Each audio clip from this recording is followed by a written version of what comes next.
di mana either isteri atau ayah dia, ibu atau ayah dia adalah orang Malaysia. Betul, orang Malaysia lah, atau yang itu orang Indonesia lah. Jadi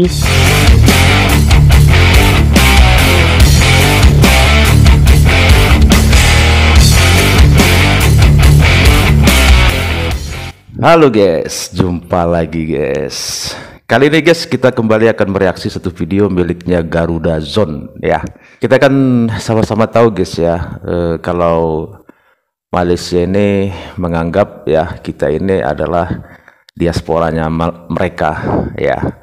Jadi sering kan kita mendengar tuh kalau diasporanya Malaysia ini ya ada di mana-mana ya, termasuk sampai ke Afrika ya. Afrika ya salah satunya kan Madagaskar, kan Suriname, di seluruh dunia banyak diasporanya Malaysia ya. Mereka kan core-core-nya kan seperti itu guys, diasporanya banyak kan di mana-mana. Seperti video ini ada cuplikan video pendek saja guys ya, saat Perdana Menteri ya, dulu ini masih Perdana Menteri mengatakan seperti ini ya. Kita lihat video. Dengan wujudnya diaspora Malaysia di Sri Lanka, Suriname. Tetapi yang menjadi permasalahannya kan saat ini Malaysia kenapa sulit mencari pemain naturalisasi ya, pemain warisan kata mereka. Kalau kita keturunan ya, kalau kita kan warisan itu kan tanah warisan, rumah warisan, harta warisan ya. Jadi kenapa mereka kesulitan ya, padahal jelas-jelas diasporanya kan banyak.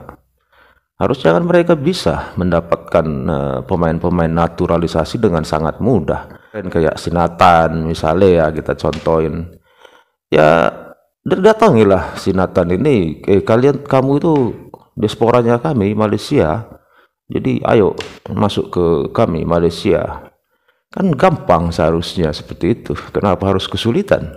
Seperti yang video akan kita lihat ini guys ya, milik Garuda Zone ini, di mana ketua FAM-nya ya, ketua PSSI-nya Malaysia mengatakan bahwa mereka itu sangat kesulitan, tidak seperti Filipina, Indonesia yang gampang mencari pemain warisan.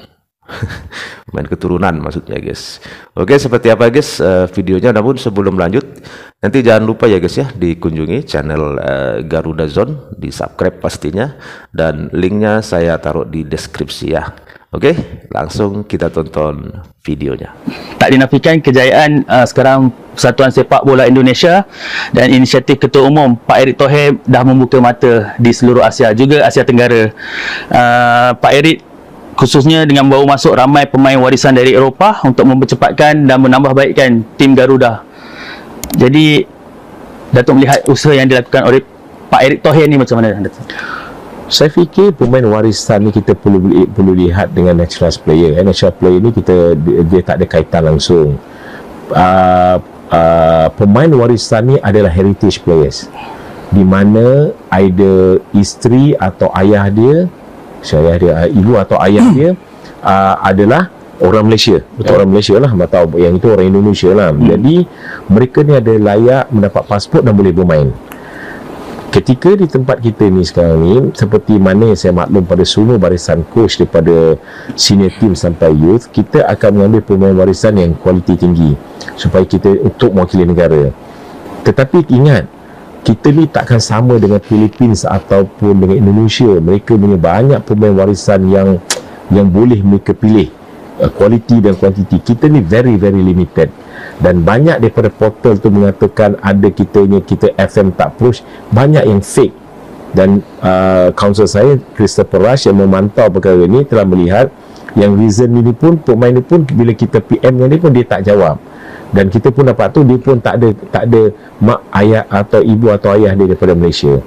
Jadi banyak yang ada tipu lah masuk di situ. Jadi mana-mana pemain warisan yang ada pun, jadi kalau dia bagus, why not that kita ambil. Tapi kita takkan dapat macam Indonesia dengan Filipina. Dia ramai perempuan dia yang berkahwin dengan luar negara semua banyak, compare dengan kita, tambah jumlah negara kita pun sikit. Macam Bentar guys. Ya walaupun kita sudah dipisahkan ya, sudah beda-beda negara kan, profesor-profesor kalian kan berkoar-koar ya, tokoh-tokoh kalian Malaysia kan berkoar-koar bahwa diaspora Malaysia itu banyak di mana-mana. Ya bilang aja seperti yang saya bilang tadi. Kami memang sudah terpisah negara, tetapi kalian tuh tetap diaspora kami. Jadi ayo masuk kan gitu. Harusnya kan seperti itu ya kan guys. Ini kalau pendapat saya guys ya. Kalau menurut pendapat kalian gimana nih? Ya kasih komentar juga ya. Kerja sama bergerak sekali dengan Shin Tae-Yang Ketua Jurulatih untuk dapatkan pewarisan ni. Tapi macam Datuk cakap tadi, kekangan dari segi pilihan sebenarnya kita kurang daripada mereka. Selain tu adakah faktor macam kekangan kesibukan waktu juga Datuk untuk push perkara macam ni untuk dilaksanakan, Datuk? Tak ada, saya punya staff memang ada monitor benda ni dan juga dengan jurulatih. Memang kita pantau, bukan sekarang, daripada dulu lagi masa kita proses naturalisasi pun memang kita pantau. Dan perkara tu senang je. Kalau kita ada dapat benda tu dan dia minat, dia dah approach kita FM siang dah. Betul. Jadi ada kebanyakan tu fake. Lepas tu ada kebanyakan tu pula mungkin ada 1-2 tak nak dapat pasport Malaysia, dia nak main dekat luar, tapi tak ramai lah yang ada. Tapi itulah yang setakat ni, inilah yang ada dengan place yang kita dapat. Kalau ada, mereka pun boleh dia hubungi FM secepat mungkin. Dia tahu dah FM ni email ke atau whatever, semua tak ada masalah dengan ni. So memang setakat ni yang kita nampak ada yang kita percaya dari maklumat Datuk kata palsu, tapi dekat luar pula ada yang mempertahankan kata betul valid. So ada kekeliruan kat situ, Datuk. Mungkin Datuk terfikir untuk bekerjasama dengan pihak-pihak sukarelawan yang memantau. Saya dah suruh Christopher Rush, saya dan juga few staff saya untuk berhubung dengan mereka. Jadi ada certain sometimes tak ada respon, dan kemudian pun kalau siapa pada berminat, dia pun boleh je datang FM untuk bincang kalau dia betul nak naikkan bola sepak negara atau dia betul ada good player. Itu bukan jadi isu lah dengan ni. Tak kira mana pihak, Datuk sentiasa terbuka maksudnya untuk terima maklumat tu. Yes. And di Indonesia dia ada satu keputusan untuk menggabungkan pasukan senior dan pasukan junior, dan nampak hasilnya, Datuk. Walaupun mulanya dulu nampak macam slow, tapi dekat Malaysia adakah jurang tu sebenarnya terlalu jauh antara senior dan junior untuk kita praktikkan benda yang sama, Datuk? Bandingkan dengan Indonesia. Mungkin dia sesuai kat Indonesia ketika ni, tapi mungkin tak sesuai kat Malaysia. Jadi kita kena lihatlah dia punya semua tempat tu tak semesti dekat Indonesia kita boleh implement dekat Malaysia. Because kita sometimes ada harus dicontoh katanya guys. Harus ditiru lah apa yang dia ada di Indonesia katanya. Battle of serumpun Malaysia lawan Indonesia, tengok siapa lebih bagus.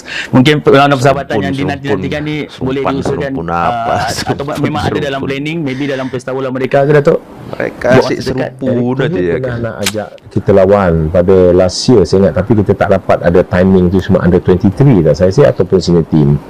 Tapi kalau ada ruang bila untuk FIFA calendar, tak ada salah untuk kita bermain dengan Indonesia, sama ada senior team atau under 23. Kita tengok kesesuaian lah masa dan juga ketika tu. Bila aku tengok balik video interview antara Presiden FAM mereka mengajak apa namanya guys, pertandingan persahabatan ya dengan kita, saya jelas menolak, sangat menolak. Karena apa ya, ketuanya ini dulu kan menolak juga, macam tak apa serius dengan gaya-gayaan ya kan. Ya begitulah polemik naturalisasi timnas Malaysia ketika ini. Banyak dari fans Malaysia yang sangat menginginkan jika Federasi Sepak Bola Malaysia segera mencari pemain naturalisasi grade A seperti timnas Indonesia. Apa pendapat Anda? Dan tadi juga tuh bisa saja katanya apa namanya, pertandingan persahabatan ya antara Malaysia dengan Indonesia. Enggak lah, janganlah dulu. Nantilah itu. Kalau saya ditanya, saya menolak. Ngapain? Dulu kita ditolak mentah-mentah dengan gaya-gayaan, merasa mereka hebat kok.